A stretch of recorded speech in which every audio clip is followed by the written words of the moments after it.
नमस्कार, स्वागत आहे तुमचं आताच्या ब्रेकिंग न्यूजमध्ये। मित्रांनो, देशातील अंगणवाडी सेविका आणि मदतनीसांच्या मानधनामध्ये केंद्र सरकारनं मागील 6 वर्षांपासून वाढ केलेली नाही।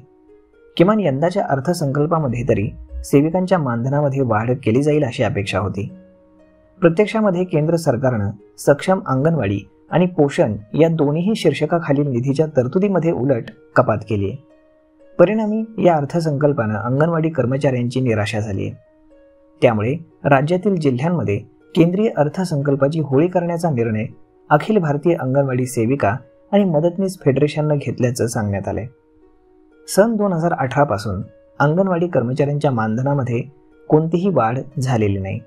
त्याआधी सन 2013 मध्ये आहाराच्या दरामध्ये प्रति लाभार्थी प्रतिदिन 6 रुपयांवरून 7 रुपये 92 पैसे अशी वाढ करण्यात आली होती। त्यानंतर सन 2017 मध्ये फक्त 8 पैशांचीच वाढ करून तो दर 8 रुपये करण्यात आला।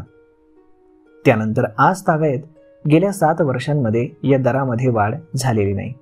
त्यामुळे आहाराची गुणवत्ता घसरून कुपोषणामध्ये वाढ झालेली आहे। या अर्थसंकल्पामध्ये मानधन आणि आहाराच्या दरामध्ये वाढ होईल अशी अपेक्षा होती, परंतु केंद्र सरकारनं पुन्हा एकदा अंगणवाडी कर्मचारी आणि लाभार्थी या दोन्ही घटकांना निराश केलेलं आहे।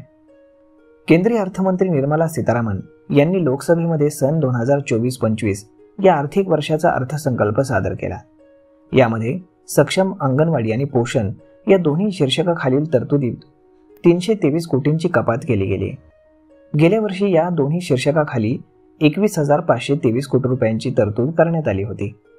सध्या वाढलेल्या महागाईच्या पार्श्वभूमीवरती या तरतुदीमध्ये वाढ करणं गरजेचं होतं, परंतु प्रत्यक्षामध्ये त्यामध्ये कपात करून ही तरतूद आता फक्त 21,200 कोटी रुपये एवढीच ठेवण्यात आली आहे। त्यामुळे आता अंगणवाडी सेविका या अर्थसंकल्पाची होळी प्रत्येक ठिकाणी करणार आहेत असं फेडरेशननं सांगितलंय। तर मग मित्रांनो, यावरती आपलं मत काय आहे हे तुम्ही आम्हाला कमेंट करून सांगायला अजिबात विसरू नका। आपण भेटूयात पुढच्या एका नवीन व्हिडिओमध्ये। तोपर्यंत धन्यवाद।